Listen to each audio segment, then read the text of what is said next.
He's got a cool thing happening. Thanks, Josh. Yeah, man. All right. All right. So we can get started, and we'll probably get some people jumping in. Oh, Mark. So this is. I'll probably edit this out, but this is the first time I've done like a recording, interview in person like this. Does it sound okay with both of us talking? Can you hear? Yeah, it sounds great. You're Josh. Your lighting. You must be close to the source of light in the room, because one side of your face is kind of white. Is that a little That's just nitpicking, isn't it? No. Is that Nigel Tufnell just stepped in the room? I'm sorry. That's wonderful. Oh my God, I love that. Okay, perfect. Awesome. Sorry. You can see that beautiful face. Oh. Nice. Yeah, you were like the moon man on one side of your head. It was kind of like it was a weird sort of Bowie effect if you were going for that. And I feel like I squashed some creativity there, but if not, then you probably didn't want that. All right. I That's appreciate amazing. that. Thank you for not letting me be washed out the entire time. All right. Let's get into our little chat. Let's see here. Where should we start? Did you hit the record button? I did hit the record button. Okay. Thank you. Yes. Yeah, we're going. Here, I'm gonna mute you there, Mark Stone. There we go. All right. So this is my good friend Kurtis Keber. We've known each other for several years. We did several tours together around the East Coast, all over the place. Yeah. And so I'm excited about this because this is my chance to kind of ask him questions that friends don't usually get to ask other friends, because then it gets like a little weird. Like, why are you interrogating me? Can't we just have a cup of coffee? Yeah. So now I get to interrogate him. So let's see, man. There's so many cool places to start. All right, we'll start with one of my favorite questions. Sweet. Is there a failure or an apparent failure that set you up for later success? Like, do you have a favorite failure? It's funny, man, because I don't look at it as like failures as failures. To me, there's no such thing as a failure. You have to look at it as an opportunity to learn from it. And there isn't one thing that comes to mind, but what I've noticed, and like this kind of pattern that I've experienced, is the audition process. And like when you're auditioning for gigs, and I'll never forget it. You were the one that connected me with Barry Squire. My very first one. And that was with Daniel Powder. Oh yeah. Back in like 2012. What was his single? Had a bad day. Bad day. Day. Yeah. You had a bad day. Right. And that whole experience was really great, but it in a nutshell, I'll spare you a lot of the details, but I showed up with a 5-string bass. Oh yeah. And he's just like sitting right there, and before we even played one note, he was like, "Is that a 5-string bass?" I was like, "Yeah." Yeah. And he's like, "No 5 strings allowed. I'll rip that string right off." I was like, "Oh, okay." Anyways, I got the call back. I didn't get the gig, but I had to find a 4-string bass because I didn't own one at the time. So, these little, like what seem like failures become lessons, and when you're going through the audition process, I can remember one year I did probably close to 20 auditions for Barry Squire. And, I think I probably got one of those. Yeah. Yeah. And that's not including, I've probably done maybe 40 or so for Barry, for him. Yeah. And, it's like when you don't get an audition, you just have to, not look at that as a failure. You have to take that as an opportunity to learn and grow from it. Yeah. And so, I'd say that there's don't look at it as a failure. Yeah. Right. Because you just never know. There's so many possibilities and so many things that come to mind that you think, oh, why didn't this happen? Why didn't this go in my favor? But you're never going to know. Yeah. Absolutely. You just have to believe in yourself and just learn from it. Yeah. So there was one like early on when I was doing auditions, there was a call for Rihanna, I think. Okay. I may have the artist wrong, but basically the artist wanted a guitar player who was a white guy with dreads, and that was like the requirement. So they needed a white guy with dreads to play electric guitar. And I was just thinking like good luck finding that. And I was just thinking like, man, how many guitar players are out there like feeling bummed out that they didn't get the part, like they weren't playing well enough or whatever. Yeah. When really it had nothing to do with that. Like, for all you know, like you might not have gotten a gig because like there was too many dark-haired musicians on stage and they wanted one light-haired guy. Which is what happens. Right, like, I'm exactly, serious. Yeah. That's what happens. Yeah. You know what I mean? And you just never, ever know. So, you know, if you step into a situation, it doesn't matter if it's for an audition or you're subbing on a gig or, you know, you step into a session with someone and it doesn't go your way, you just never know. And like, you know, everyone battles with these insecurities, you know, because everyone's their own worst critic, right?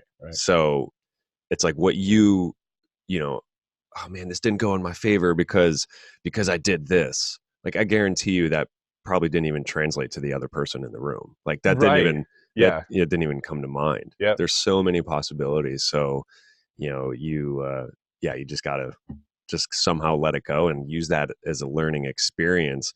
And because it's only going to add to your experience. Yeah. You know, and you just, you know, just find a way to work with it rather than against it, I guess. You know? Yeah. When, I mean, that's like a constant struggle to like be okay with not getting the gig or not achieving what you set out to achieve. But when you can get in that mindset of like I remember the feeling of like doing, you know, a few auditions and feeling like I totally nailed it. I went in there and I did exactly what I wanted to do. You know, I hit everything that I wanted to hit and I still didn't get it. And I'm like, okay with that. Yeah. You know? Yeah. Like if they wanted something else, then that's totally fine. But I did exactly, I met the bar that I wanted to meet. That actually took a long time for me to get to. It was like, you go in and you nail it. And you know, it's funny, man. I feel like I don't audition well. Oh, me neither. You know? I hate it. Yeah, it's it's an uncomfortable process. But but when you go in there and you nail it, you know, and you don't get the gig, the only thing that you can do is just like, well, I did my part. I did it. Yeah. I did the best that I could. Right. You know, and cool. What's next? Right. Yeah. Yeah. You know, so yeah, because that's really, I don't know. It kind of like goes back to like when we were all just learning our instruments for the first time. Mm-hmm.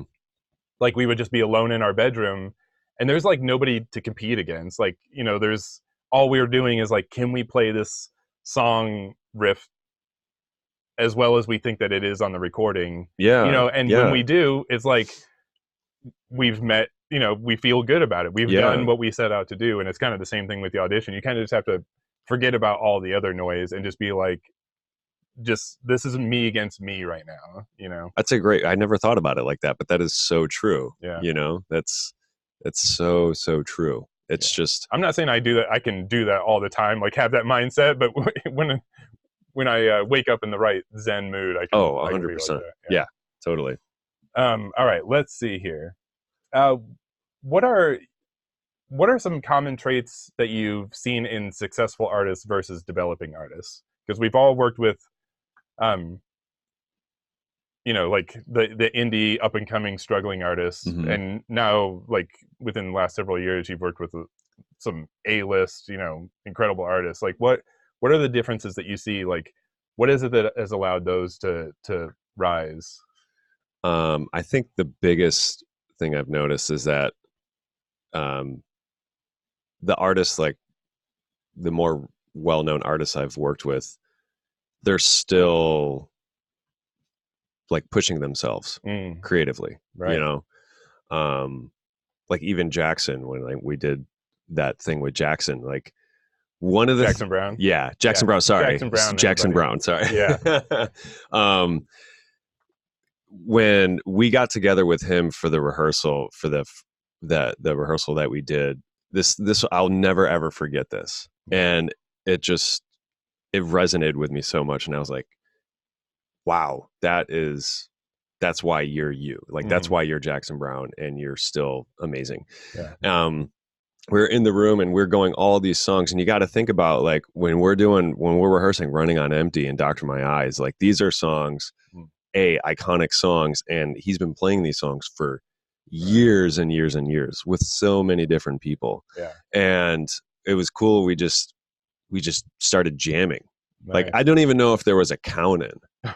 You know, like when we first started Yeah. playing, it's like, you know, Jackson just hit that boom, Yeah. and then, you know, drummer's just like, oh, I guess we're like, doing I guess we're just like jamming. We all kind of crept in, it. Yeah. and we just started playing the song. And, you know, we get through the tune, and we're at the end where it's just like a big vamp and solo section, and, like, you know, the two guitar players are just trading solos and just having fun with it. Yeah. And that was one thing that he was doing. He was making it fun for everyone. And one thing he said after we were done, and this is what will stick with me forever, is like, man, you know, guys, we're just seeing what feels good for this group. We're just playing, and we're just seeing what feels good for this group. Yeah.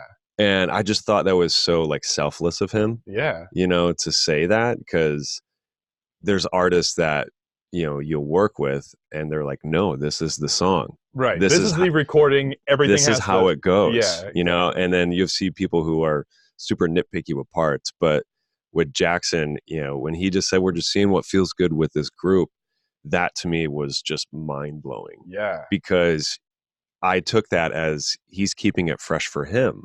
True. Yeah. You know? Right. And he was feeling inspired, like, in the moment. He's trying to find that inspiration in the moment with playing these songs that he's been playing for years, because it's a new group of people. And by him saying that we're just trying to see what works best for this group, is like, wow. Right. Like, class act. Right. You know, yeah. That's really, I thought that was really awesome. That's super cool. But then on the flip side, like, when you talk about, like, a younger artist, like with Skylar Stecker, who I work with a lot, she is 17 years old, and I started working with her when she was 12. That's nuts. It sounds crazy. Yeah. But she is incredible. Like, she's just this force on stage. And one really unique situation about her is, you know, they have, like, her and, you know, her family have a very comfortable, supportive, very, very supportive, you know, network. They're always there for her. They're there for, like, the family's always tight. Yeah. And one thing that's really cool about their situation that I didn't really, like, no one will really think about this.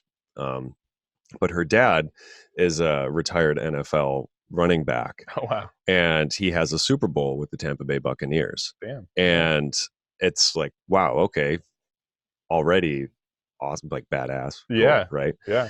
But when I've sat down with them, you know, just hanging and just hearing stories about playing in the NFL, and just, you know, hear Aaron, he doesn't talk about it a lot, but, like, you hear his story and you can see where Skylar, you know, she's adapted this work ethic at 12 years old, but she started really singing at 9 years old, you know. And when you hear, I feel like there's this misconception with artists, and I don't know every situation, but, like, you know, you hear younger artists, they just kind of, like, oh, they can, you know, they just like buy into everything, and they just, you know, they're not really talented. They just got this, like, lucky break, you know? Yeah. And when I look at, like, Skylar's situation, I'm not saying that at all, but, you know, this is someone who, Aaron, her dad, and these are the lessons he's teaching his daughter, is that, hey, I decided I want to be a pro football player when I was a kid. Yeah. And I'm going to do everything in my power to dedicate my life to achieve that goal. Right. Yeah. And this is the kind of drive that he's teaching his children. And Skylar has adapted that. And that's what she's doing. She's dedicating her life. And when you hear him say that, and you're like, yeah, you have a Super Bowl. Right. Like, absolutely. That's monumental. That's huge. That's unbelievable that he, you know, it's it's just crazy to me. So like Skylar is adapting these teachings, and she's going with it, and she's becoming successful at it, you know, and it's like she's dedicating her life, and it's just this like climb that we're just seeing with her. And she's 17 now, and she works her ass off. Like out of a lot of artists I've worked with, she's probably the hardest working artist. And I'm 33 and she's 17, and I'm not just blowing smoke. Like, she works her ass off, and that's awesome.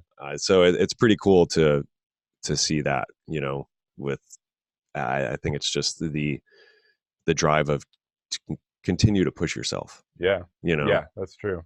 I worked with an artist for a while, and she had like I don't know, she had like the most insane streak of luck. Like her first manager, I'm horrible with names, but her first manager was Michael Jackson's manager back in like the 80s, like during his like heyday. And then this manager went on to become the president of Sony or Warner Brothers or something like that. Okay. So he's like, you know, he's up there. And then like her second manager was Maroon 5 and Sarah Bareilles' manager. Gotcha. So her first record label was with Warner Brothers, and then she moved to Downtown Records, which was like CeeLo Green's, and I think Taylor Swift had like a relationship with him. I went to Downtown Records, and it had like Jack Johnson on the walls and stuff like that. So it's like no big deal. Yeah, right. But anyway, she had like all the opportunities, like all the connections, all the you know, the management, the labels, and everything. And like I just always was feeling, I was playing drums for this entire time. I was always feeling like, why aren't you working harder on this? Yeah. You know, like why are you just kind of like, there would be like weeks, like I would like text her something about, you know, like, hey, we're going to be flying out in a couple weeks, like let me know whatever. And she wouldn't reply for a week, and then she would reply and be like, oh, I just needed to unplug for a week, you know, whatever. And I'm like, you're in the middle of, you know, you've released this album. What are you doing? Like, what are you doing? Yeah. And there's something else that like comes to mind when you say that too, is, you know, someone like us, you know, we're sidemen, you know, like right.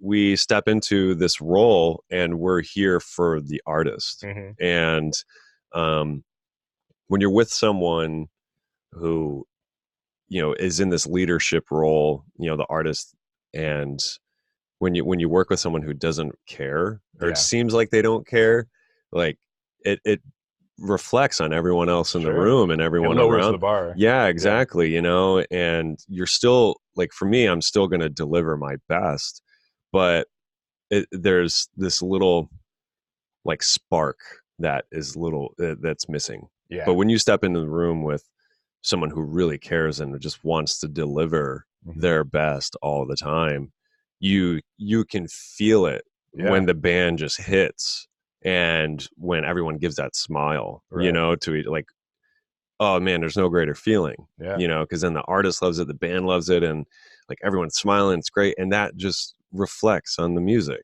It's just going to come across like, yeah, this is what we're here to do, rather than you know, if you're with someone who doesn't really care, and it's just kind of like, all right, we're here, it sounds great, but there's just that little mojo missing. I guess, and I feel like the audiences can pick up on that too. Oh, totally. You know, totally. Yeah, absolutely. So speaking of artists that you're playing for, you recently, how long have you been with Grace Potter now? I've been playing with her for a little over a year now. Oh wow! So yeah, nice. And I'm extremely thankful for that, because that was a situation that you know came in as like, hey, are you available for these 3 dates? Yeah. You know, I'm like, absolutely. Yeah. Sure. And that just kind of turned into, are you available for this date? You know, are you available for this, Right. Yeah. you know? Yeah. And then it's like, are you available For the rest of your life. Yeah. Well, you married the Yes. band. Yeah, right. Yeah. So yeah, totally. So for those that don't know, Grace Potter, her husband is the producer Eric Valentine, and Eric Valentine is a just super successful legend. Yeah, legend producer. He did Smash Mouth, their like big album in the '90s, Third Eye Blind, Queens of the Stone Age. He's mainly like in the rock realm, but these are iconic albums, and they still like. I went back recently. I usually don't go back and listen to like the music I listened to like when I was in high school. Yeah. But when I do, I'm kind of disappointed. You know, like the albums just don't sound as good as I remember them. You know, but there are some albums like, you know, Nirvana Nevermind, I think still sounds great. Oh yeah. But when I go back and listen to like The Offspring and like some of those like punk rock, like everything just sounds super like just not pleasing to the ear. But my point is that the albums that Eric Valentine did with Third Eye Blind and Smash Mouth, like you might not love, you know, the songs might not stand, but the recordings of them are still like timeless. They're fantastic. Absolutely. Yeah.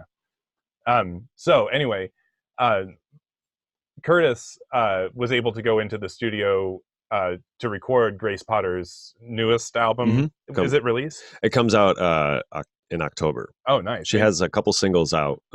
Love is Love and then Back to Me are the two singles that are out right now. Nice. So, and did you play on the whole album? I played on I think I got called in to do like 7 of the songs.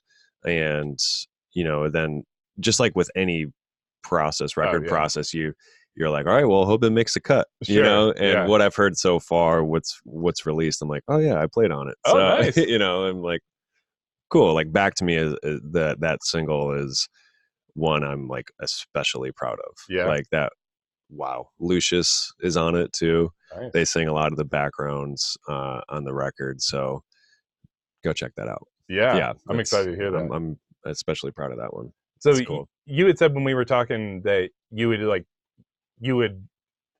wrote the bass parts to those. Like, can you talk about like what that was like specifically on your bass parts working with Eric, and like how involved was he? Sure. Like in crafting it versus like just recording the tones. Yeah, you know, so when we last summer, 2018, we went into the studio, into Eric's studio barefoot, and we demoed out a lot of these new songs.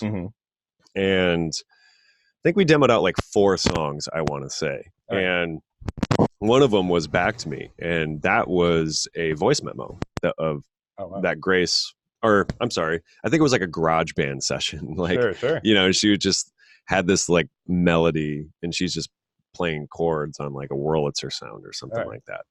And Eric like sent us that, and he's like, yeah, we're just going to set up a day, and we're just going to start demoing all this stuff.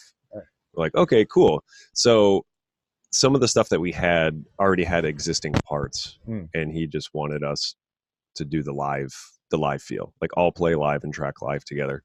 So there were a handful of songs where I had the liberty to, you know, create my own part. And Back to Me is one of those songs that I did. And hearing it released now over a year later, I'm like, wow, cool. It made the cut. Yeah. Awesome. You know? Right.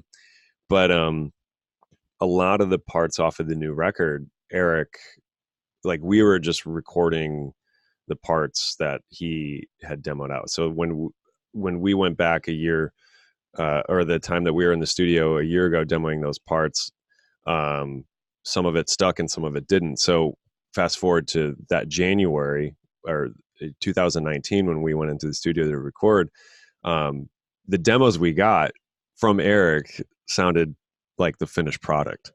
So Eric had like kind of sketched out all the parts, like he played drums, bass, guitar on these like scratched out. Oh wow. Yeah. So we like when we were in the studio that summer, we did these parts, and then he took some of those parts on those 4 songs and then just kind of, you know, added his touch. Oh, I see. Yeah, sorry if that Okay. wasn't clear.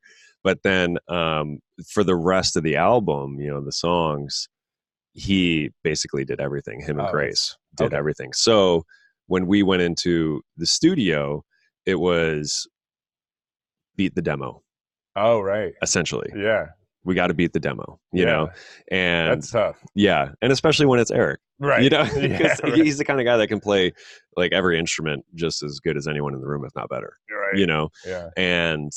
But the biggest thing that he was striving for was, you know, when you watch Grace live, it's an experience live. That's where he just excels and shines. Yeah. So Eric wanted to create that with this record. Right. And that's what we did. We all got in the room live, and, you know, the first day we started recording, you know, Ben Montench walks in the room. Oh, wow. And that's keyboardist from Tom Petty, right? And the Heartbreakers. Yeah. And everyone else, Aretha Franklin. Oh, wow. You know, I Can't Make You Love Me, Bonnie Raitt. He played keys on that. That's it's like cool. Legend, right? Right. You know, so there were some players, you know, that came in, and a lot of us in like Grace's band too, you know, were there. So it's just take after take, you know, you play the tune, and you just try and beat the demo, you know, and what a process. Yeah. You know, like how long, like I've heard Eric say that he's not known for short sessions. Like how long would he like drive the band on a song? Oh man, we'd be like 15 takes into one song. Yeah. You know, and you would hear him come over, because like the way Barefoot is set up, there's no glass between the control room and the live room. It's a camera. So and then you know, he can see everyone, but we can't see him. But then he comes in on like the intercom into the live room, you know, and you can hear him. And then in the cans too. So we'd be like 15 takes in, and be like, how'd that sound, Eric? And he's like, it's getting there. That's funny. So yeah, you know, we're like, all right, well, let's keep going. Right. You know? So yeah, but then you know, there were some songs where, you know, like 3-4 takes in, and he's just like, yeah, we're in the ballpark now. Like, awesome. Oh, nice. You know, so it just kind of depends, you know, on what he was feeling, you know. Right. And you know, one thing with Eric is that like really stands out, and I learned a lot with, is, you know, working with him, is the importance of etiquette as a studio musician. How do you mean? Like, you know, you got to be like, the hang is always cool, right? Like the hang is a big part of it. But when you're sitting down in a room with live musicians, you know, or when everyone is playing live, the importance of the banter after the track, like after you do a take, right? You know, because everyone has, like, we're all guilty of it, you know, like after you do a take and you just get on, like, oh man, that was great, like that sounded great, and the drummers, or, you know, whoever is like, oh man, I kind of missed that part, you know, let me go back, and then you hear the noodling, like, you know what I mean? Yeah. Big no. Like the importance of etiquette is like, when you do the take, you just, you know, you just kind of sit and you just wait for him to see what the feedback you're going to get. Right. Because he's driving the train. Like, it doesn't really matter like whether you liked your take or not. It does not matter at all. Yeah. Because like I said, going back to, if everyone's their own worst critic. Yeah. And if you feel your part wasn't great, like, it doesn't matter. He might think it's awesome. Yeah. Because it fit whatever that vibe was in that take. Yeah. Like, he wanted slink. He wanted, you know, if the guitar was out of tune a little bit, he wanted that if the vibe was there. Right. You know, and you're going to hear that. Like, there's some stuff on the record that, like, you know, the guitar, or, you know, the whirly might be out of tune just a little hair or something, but it's the vibe. Yeah. Because when you listen to recordings back in the 70s, like, that's what it was. Like, yeah, you know, there's You're So Vain. I think there's just like, or no, Dusty Springfield. I think that tune, Son of a Preacher Man, like the bass player hits a massive clam in the song. I'm pretty sure it's that song. Yeah. Because we referenced it, you know, and I was like, oh, yeah, that's a clam. Right. You know, but it's the vibe, you know? So that was like the important thing. So, etiquette was like, you just wait for him to say something. Yeah. And because he's the producer, he's the one, after you hear a take, he has to absorb all that, and he's digesting it all and just like figuring out, writing down notes. And if anyone speaks up, he could lose that train of thought. Sure. So did somebody like outright say that, or is that just something like a vibe that you picked up and you kind of made a note? I picked up on it for sure. Yeah. Okay. Because I was like, you are the new guy too, so you kind of followed like exactly. Yeah, I was still relatively new to the situation, and when you look over to your left and you see Benmont's back to you, because he's slamming away on his organ, it's like those are the moments where you're the sponge, right? Like you just have to learn, just by observing. Yeah. So that was my approach on it, and whenever Eric has his thought and he finishes whatever he's thinking about, and you can see it when you step into the booth and you're watching him, you're sitting on the couch and you're watching him go through the takes, and you just see his brain go, and he's just sitting there like playing right along, and like he's like actually playing chords like on the desk, like it's all in his head, and you can see what is happening in there, right? And man, if someone says something stupid trying to be funny in that moment, that's because he's there to bring out the best in everyone, right? And you don't want to disturb that, right?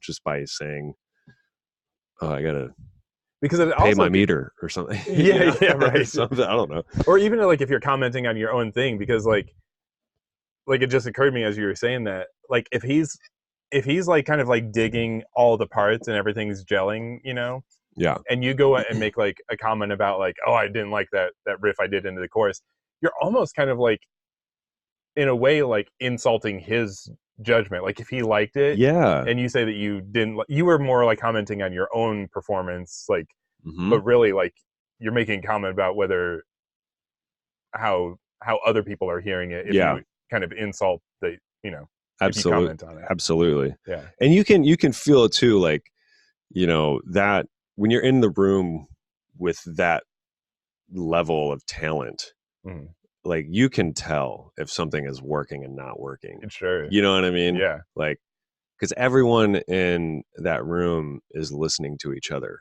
They're not necessarily like, of course you're focusing on your part and you're dialing it in, but like Grace's guitar player, Benny, like, he just plays some beautiful stuff that just, granted he's been playing with Grace for, he's like the last remaining like Nocturnal from the Nocturnal days. Oh, wow. So he's been playing with her for like 11, 12 years, and he knows like what she's going to do. Right. So his voicings are just right there with Grace. Wow. And it's beautiful.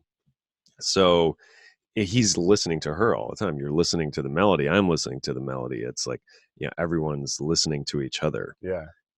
Right. Which this gets me into one of the other questions I had for you is like, well, before we kind of get too far away from Eric Valentine, did he record the bass in any interesting way, or was it just, did he just do like a direct in? Yeah, there was actually like a bunch of cool stuff that he did. So on Grace's record, I did a lot of stuff on the bass 6, the Fender bass 6. Oh, and that's a 6-string it bass, looks right? it looks like a guitar, right? Yeah but it's an octave lower than a guitar. Crazy. And I did a lot of that because if White Room by Cream, that was a bass 6, and a lot of these old school recordings, they, for the short amount of time when that instrument was released, people were using it. And it's got a, I say this a lot, but it's got a vibe. It really does. And that's kind of what Eric wanted to start with. He was like, I want to use the bass 6 on these. So, which was obviously new for me, but it worked. And he had that going through an old, I think a 212 Magnatone, 480, I want to say. Right. And with that, I think that's like a true vibrato or trim or on that amp. On a bass amp?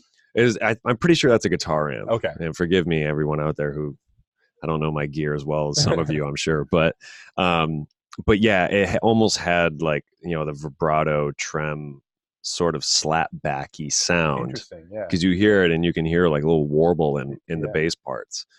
And then I was also going through an SVT, 70s SVT. And he had those amps set up in a room, and then he had a couple room mics to just capture the air. And then he, you know, he reamped, you know, there was a lot going on. Right. And then I used a 70s Univox High Flyer that he had at I've the heard studio. good things about those. Those things are awesome. Yeah. It's hard to find one in like good working order. Right. Like if you find them out there, they're going to be like one busted pickup or something. Yeah. And but they're pretty cheap, they're affordable, and they are awesome. Right. Like I have one, but unfortunately I can't take it on the road with me because it just can't, like, Yeah. any They're type not of made for that. yeah, any type of climate change, you know, the bass is going to be messed up. So, but it's a great studio bass. That's cool. And that's what Eric loves. So those were the two basses that I used on the record. So, yeah, and then I'm trying to think if there was anything else. A lot of stuff like "Love Is Love," the single that's out there. It's organ pedals are providing a lot of the bass on that song. Yeah, layered with the bass six. This gets me to Mhm. another question, because I'm sure you didn't do much synth bass with her, but like, how do you work with that when how do you work with like layering bass parts and not making it sound muddy and things like that? Like, what's your approach on that? Well, there's only been a few occasions where I've actually tracked, you know, synth bass. I've played a Moog, like, you know, whether it be a little fatty sub 37 or even a Voyager on a session. Because like nowadays, especially if you're doing like pop stuff, like I'm going to use you as an example. Yeah. Josh is a fantastic producer, great songwriter, but he has a bass sitting right next to him. Right. You know, so you can just pick it up and, you know, play the part or something. So I find like nowadays, I'm getting called whenever someone wants a live, you know, band setup. Yeah. Or if, you know, playing upright or like some kind of synth, or just if it's kind of like an intricate part that they just can't play. Right.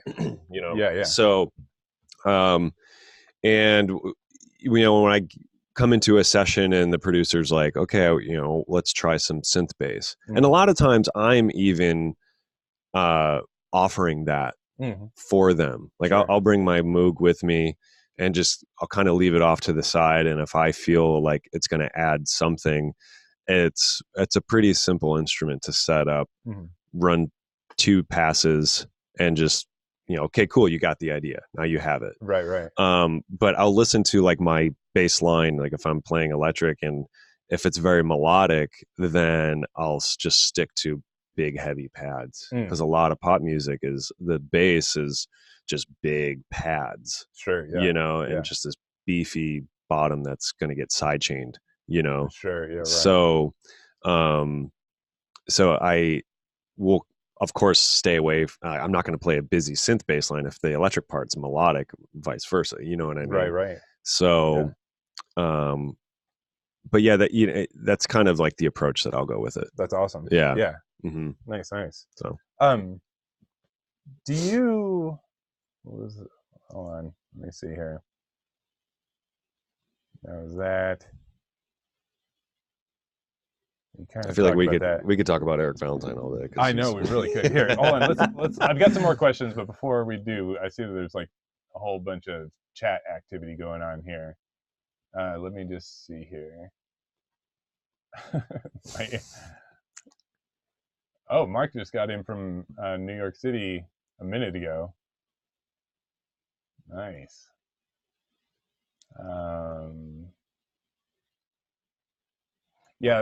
Mark Stone was saying that he loved the Queens of the Stone Age album. Nice. Eric Valentine, the producer that we've been talking about, actually has recently, I think within the last year, he's been known to be like super secretive about his techniques and things like that, but he's like completely opened up. He started a YouTube channel, and is like started opening up his sessions and like breaking down how he does his mixes. And one of them was the Queens of the Stone Age single that I'm forgetting the title of right now, but it was like their big hit. And he was talking about how he was critiqued, or he got some like he saw people talking on the internets about how they thought that they were using sampled drums on that track. And they were like, man, how could Eric Valentine, take this rock band and use like programmed drums or electronic drums or whatever? And he said that it was not, there was no samples at all. Mm-hmm. And that there was two interesting things that were happening on that kind of gave that impression to people. One, it was Dave Grohl on drums. And he said, I got a cool story to tell you, tell you after. Yeah. Oh, I can't wait. Yeah. All right. And he was saying that Dave Grohl, the drummer from Nirvana and Foo Fighters, is one of the most consistent drummers that he's ever worked with, and that he would just like get in this like pattern of like just swinging his arms, and it just like that's what made it sound so like electronic perfect, is just that Dave Grohl is such a consistent drummer. The other thing that they did is that they recorded all the cymbals separately, and apparently Eric Valentine, so that he could have control just over the drum tones, so that it wouldn't sound weird, like not hitting a hi-hat or not hitting your crash cymbals, he set up electronic drum pads. So he was real drums, and then the little plastic, discs of the electronic pads, and those were being isolated and just running to headphones. So that way, when Dave Grohl went to like ride on a crash or something like that, the rest of the band could hear that. And then he just like deleted those tracks after he got the thing, and then they overdubbed all the crashes, all the cymbals and things like that. That's unbelievable, man, because like he has so many ways. He just has this like endless way of thinking about approaching the drums in the studio. Yeah, it's completely unconventional, but like I don't want to say completely unconventional. It's totally conventional, but it's like he has these little tricks that he likes to do that because he's obsessed. Like he's like, the foundation of every track is a good drum track, is like, that has to be it. But what's your Dave Grohl thing? So this past weekend we were in Louisville, Kentucky, and we did the Bourbon and Beyond Festival, and which was really rad. It was awesome. Like the day that we played, like, Robert Plant, Alison Krauss, Hall & Oates, like Squeeze. It was, that's cool. It was awesome. It was so much fun. And Dave Grohl sat in, with Squeeze for a song. Oh, nice. And because Foo Fighters played the night before. Oh, cool. And Dave like hung out for the festival and on Saturday. So it was like cool, like the side stage, and we were on. It was like a 2-stage. It was like Squeeze, and then Jenny Lewis, and then us on the same stage. So like we were there ready for changeover, and we're like all on stage watching Dave Grohl sit in. Like, oh man, the crowd's going nuts.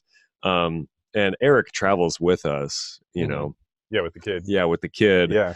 And it's amazing to have him on the road with us, because, anything he says is like going to be constructive, you know what I mean?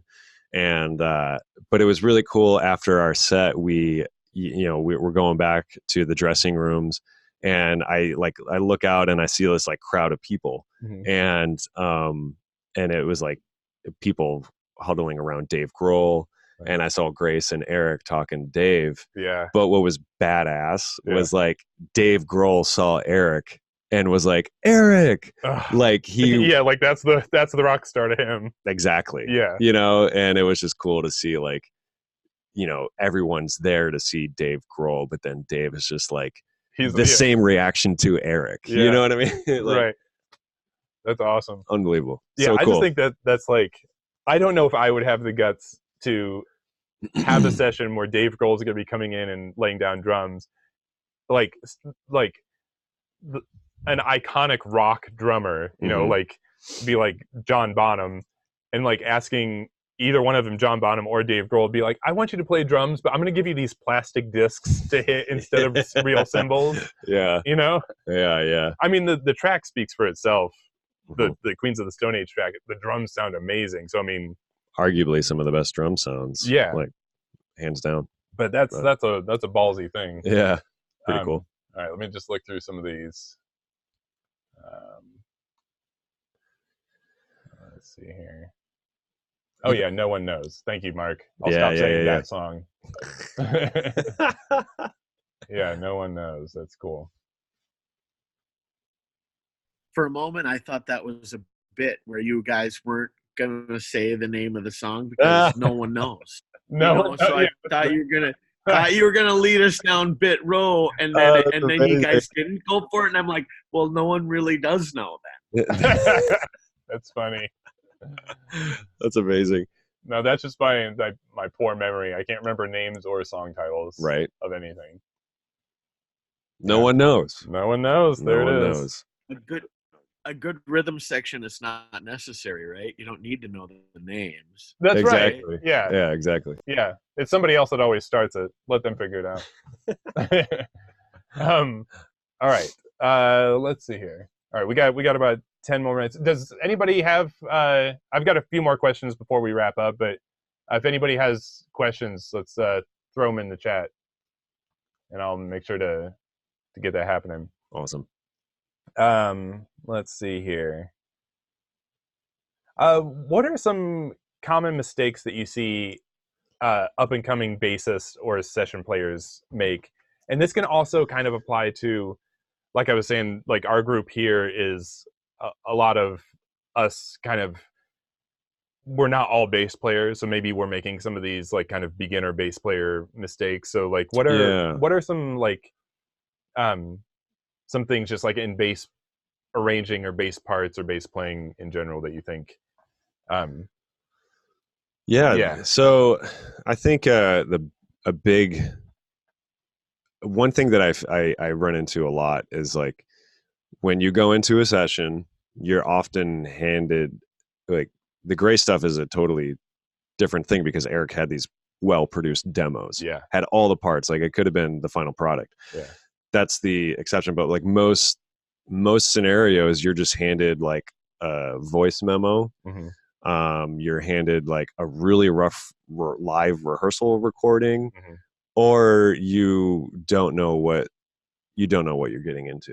Mm-hmm. You know, you just show up and you hear the whatever demo is recorded for the first time and you're sitting there like charting it out, or at least I'm charting it out, Yeah. like in a session. So the one thing, so it's hard to imagine, and I don't think the producer knows or the artist, like what the finished product is going to be like. So one thing that I always, keep in mind is like, I can't overplay my parts. Right. Because you have to leave space for everything else that's going to happen. Yeah. And so the one thing that you have to go off of to create your part is the melody. That's the one thing that's always consistent whenever you're, or if you're going in for like a singer-songwriter, or like whenever you're recording a song, is like the melody. That's what's always there. So that's where I feel like I can, pull my ideas from. Yeah. So, because there's always going to be space where the guitar player is going to throw in their thing, or when the keyboardist is going to throw in their thing, or there could be a string section going on. There could be horns. There could be, I want a big bottom fill here or something like that. And so you kind of have to be aware of what's going to happen. But if I hear a melody and I hear this like little hook in the verse that I just think is beautiful that the melody does, I am probably going to try and go off of that. Sure. Yeah. But then I also I will go in with the approach of, I'm going to do a take, very simple, no fills, no frills, all that stuff. And you just keep it simple. And then I'm going to do another take that has a little bit more embellishments. And then I'll do a take that's just over the top. Right. Because you want to provide options, you know, you want to give options, but more times than not, it's like the melody. I find that so interesting because like a lot of times the advice, or like, especially growing up, like it was always like the bass player should be listening to the drummer and the rhythm section should be locked in. But as I like was playing out more and more, like, and I was like requesting what I wanted in my monitor mix. Yeah. It was always like, just give me the vocal and somebody that's playing a chord, you know, Yeah. like most of the time it was like, if it was the artist who was playing guitar and singing, just give me her. Like if I can't have everybody, Yeah. like just give me the melody so I know where I'm at in the song. Yeah. And I was listening to drummer Matt Chamberlain talk one time. Amazing. Like iconic. Like if you look at drummer Matt Chamberlain, studio musician, he's like got so many #1 hits that he's played on in the studio. It's insane. Yeah. Someone was asking him in an interview like what he listens for in his like headphone mix, like and where he wants the bass guitar and stuff like that. And he's like, if it's not there, I'm not gonna be worried about it. I just really want the melody. Yeah. You know? Yeah. You know, because like at that point, you know, like you're getting called in to be a drummer, you're getting called in to be a bass player, Yeah. you're getting a guitar player, whatever instrument you're getting called in for. So it's like, you know, like you're already there to provide the role like of what you're supposed to do, Right. which is groove and make it feel good. For me as a bass player, it's just like I need to make it feel good. I always strive to just make it feel good. Right. Yeah, That's like that's already there. We know that because I'm a bass player. Yeah. That's what I'm supposed to do. Yeah. But to provide what's needed for the song that you're working on is the melody. Right. That's what's neat, you know? Yeah. So yeah, I feel like that's because this is like all like recent, you know, revelations, but like everybody says like the song is key, and really like that should be like the thing. Like we should all be playing to the song, whether you're the drummer or the bass player. Like the bass player shouldn't be playing to the drummer, and the drummer shouldn't be playing to the bass player and forgetting about the song. Yeah. You know, like it should all be like nobody should be doing a drum fill because the bass player left room for them to do a drum fill. exactly. They should be doing a drum fill because it embellishes where the melody is going, or that, and you know, you're setting up the next section. Yeah, exactly. You know, yeah. it's like when I hear drummers just like playing fills for no reason, and we're in the middle of the verse, I'm like, what song are you playing? It's not the chorus yet, man. Like, or whatever. Right. Like, but I mean, I do that too. Like, I've definitely done fills where, you know, I hear something, but like it gets interpreted as like, oh, I went too early. Yeah. You know what I mean? I know. Yeah. So you have to like, you know, that's where after a take, you talk about it. Sure. You're like, oh, guys, I'm real sorry. I think I may have led you to the part too early because this fill I did came across that way. I'm sorry, you know. So sure. You know, but there are, I know like what you're thinking. Like there are those songs where like the bass player does or the drummer does like a little something in an unexpected spot that makes it cool. Yeah. You know, instead of like totally. putting the fill where it's always been, and you know. Yeah, I know what you're saying. So, let's see here.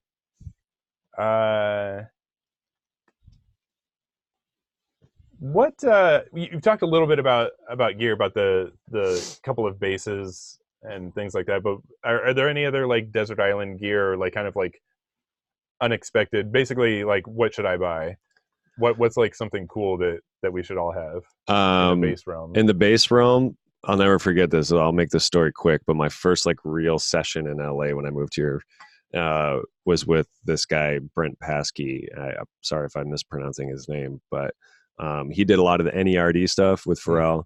And the email correspondence was like, hey man, you know, stoked you're coming in, you know, what basses do you have? And I told him I had this like really great Lakeland jazz bass, and you know, that tracks really well. And he's like, okay, cool, like go ahead, bring that. I have a P bass at the studio.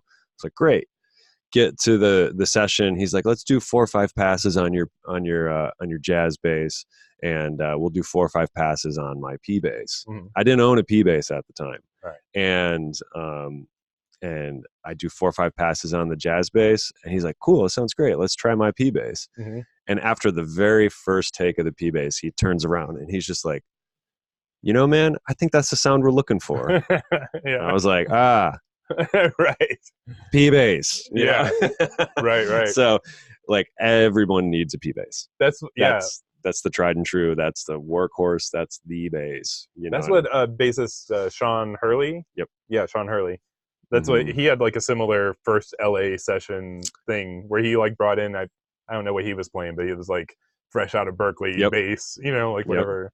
I can't tell you how many bass players I've talked to that have that same exact story. Yeah. You know, and Sean is one of them. Yeah. Yeah. He was talking about how like the producers he was working with, they were like, man, we love these parts. Like, and then they started talking to themselves of like, okay, what can we do to fix that? You know, because it was like a super active bass that he was playing. And he was like thinking to himself, he was like, I shouldn't be the bass player that they have to like go back and like fix everything in the mix. Like, what is it that they want? You know? Yeah. And so, he figured that out. Big time. Yeah. P bass. Yeah. P bass. And, you know, one thing I've also noticed too, and I see this a lot in LA, we were talking about it earlier, is short scale basses. Definitely a hollow body.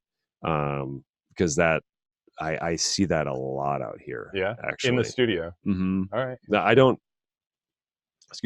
own, well, I just bought the other day the 67 Hofner Club 502. I'm so stoked when that comes in. Nice. But a lot of times when I've gone into sessions, you know, a lot of studios just have a plethora of instruments to choose from. And a lot of producers, you know, they'll have their instruments that they know that sound. Sure. So, you know, it's just most of the time you're playing the instruments that they're familiar with, you know, so, and a lot of times, you know, I see a hollow body and that's the vibe for the track. That's you know, cool. So yeah, B15 is obviously great. You know, I don't own one because a lot of studios have them. So. Right. Yeah, you don't have to. Yeah.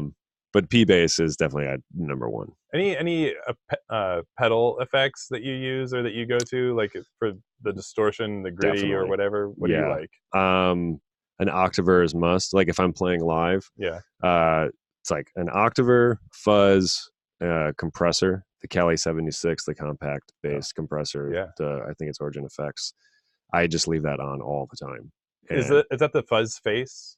The fuzz face that you use, or what is the fuzz that you? Oh, the fuzz is I use the Aguilar aggro pedal. That's I haven't heard that one. It's pretty cool. Like it's pretty sweet. It works great for specific moments. Right. You know what I mean? But and then those are like the three big ones. All right. Yeah, those are definitely like the three big ones. Cool. Yeah. All right. Any questions that we've got here? Let's see. Oh yeah. Mark Stone has asked, have you ever used a uke bass? Yeah. I had asked Mark like the Kala U basses, those things. Let's get you on mute here. Hold on, let's see here. There we go. Totally. Like the Kala U basses, right? Actually, totally, right? Yeah. Like I just picked one up. It's like what for like $150 or whatever, and like plugged it in, and it was like, oh my god, this thing with rubber strings. It sounds just like an upright, almost right out the gate. Yeah, no, you're totally right. I actually kind of have a funny story with that. So I had one for a while. I did have a Kala U bass with that intention. I'm like, this is a great upright alternative. Sure. You know? Yeah. And you know, this is just something that you see out here in Los Angeles, but and like I show up with it and people are like, what's that? You know, the interest is there. It's like, wow, that thing sounds really cool. It sounds awesome once you get going in the song, and the artist is, you know, like, wow, that thing sounds great. Yeah. Cool. But they want the aesthetic of an upright. Oh, they want to be able to say it's an upright. They don't want to, when someone asks, like, what's that bass tone? They don't want to say, oh, it's this thing. Yeah. And when you're playing a live show, oh, sure. Look, like the audience seeing everyone on stage, it's like, oh man, the bass player's playing an upright, you know? Yeah. You know, so you do run into that. Yeah, that's a tough thing, isn't it? Mm-hmm. That's gotta be frustrating. Yeah. But those things are cool. Like they're awesome. Yeah. You know, I don't own one anymore, but because of that, you know, it's like, well, I just have to show up with an upright, you know. Right. But if you're at home and like you're working on a project or something and you have one of those and it sounds rad, by all means, like if it fits, use it. So, yeah. I'm just hitting another question here. So Mark was saying, so it took a year from recording the sessions with Grace Potter to when the songs were released. So that was like this album that she's about to release is it's a complete. It's nothing like she's ever released before. It's so personal. The songs are incredible. They've matured. They are beautiful, and it's a storybook of the last 4 years of Grace's life, because she kind of took a little break for a little while, had a kid, and so these songs have just matured so much. So really, I feel like, she would say like, oh, it's actually 4 years in the making. Right. You know what I mean? But from the actual recording. Well, like from the writing process. Oh, sure. But like when we went into the studio, like to demo those songs, like a year prior, that was, Eric and Grace just working at their home studio and like hashing out parts. And then I'm sure that was him getting parts that he was happy with. But then he just wanted to see what it was like to bring in a live group. So once he had the foundation of what these demos sounded like with all of us in the room together, then he could wrap his head around what to expect, for when we actually go in and do the recording process. Yeah. And, and it's like during that time frame of that July to January, they had to finish writing the songs, finish the ideas, finish doing the demos. So then that way, when you get into the studio, all of us knew what to expect as players. Right.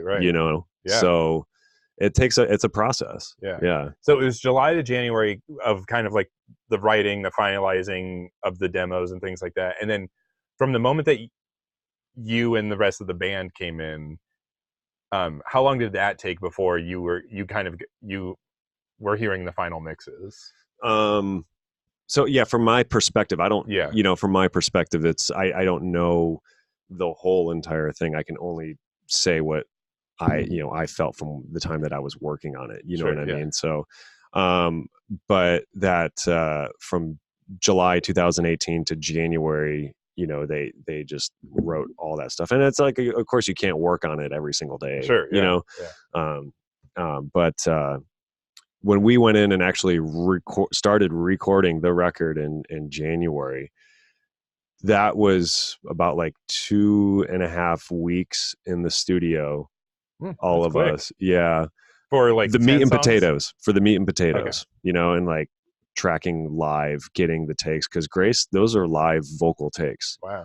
She was like singing with the band. Mm-hmm. Wow. Yeah. And you can hear it's cool. Like, when you go through like the stems of some of it, you can hear like the headphone bleed in like Grace's headphones. Like that's all live. That's cool. But then Eric wanted to try some different things. So then he would go up, they would work out of their studio in Topanga and try different arrangements. And then she brought in a string section. There's horns. Then there was a bunch, I'm not sure how long she worked with Lucius, but Lucius came in and sang all the BGVs, background vocals on all that stuff. Yeah. So from January, I would say, I think it was finished at that. It was finished for a little while, but I remember going up there, my wife and we went up to the house and we hung out in the studio. It was just Grace, Eric, and I, and my wife, and then Eliza and her husband, Eliza's her keyboardist live. Yeah. And we just sat in the studio, had wine, and we just listened to the whole record, like front to back. And it was my first time hearing it, and that was May. So, 5 months, right? Of like, okay, this is what we're doing. Right. Like, this is the record. So that's cool. Yeah. And how many songs is it? Is it like a 12-song album? I think it's 11 or 12. Yeah. I think it's 11 or 12. Yeah. So it's pretty amazing. Like I can't wait to hear it. It's really great. Like, Grace is known for just being a complete rock star that she is. Yeah. And it's really amazing to hear like just these personal songs. Right. Of this new chapter of her life, but still being the badass that she is. Right. You know what I mean? Yeah. There's like that sensitivity in there. Oh yeah. How old's their son now? He's like a year and a half, a little over a year and a half. Right. He's the best. That's awesome. He's a cute little kid. Oh, that's so cool. Yeah. All right, let's see. All right, cool. Oh, and she's got a signature flying V. Yeah. Oh, that's awesome. That's right. I had that at my house. It was awesome. Like, yeah. Back in December, we did like the Warren Haynes Christmas Jam, and we like, we didn't really have work from like December until March, I think it was, or something. And I was just like, yeah, I'll take it. I'll take it back to LA for you guys, because they were going somewhere else, and it was cool. Like, I had the V at my place for months, and so like friends would come over and they'd be like, you switching up? What is that? You know? And I was like, that's the V. That's the V. That's the V. Yeah. Oh, that's cool. It's pretty funny when people like see the reaction. They're like, oh, because the case is hilarious. You know what I mean? Right. So wait, so you had to fly with that thing? Yeah. Oh, that's. I flew on the flying V. Right. No, yeah. That's got to be a pain to fly that thing. Fly with that. Right. Did you check it, or do you have a seat for it? Yeah, check it. Oh, yeah. Uh-huh. So. All right. Very cool. Has anybody got anything before we hop off here?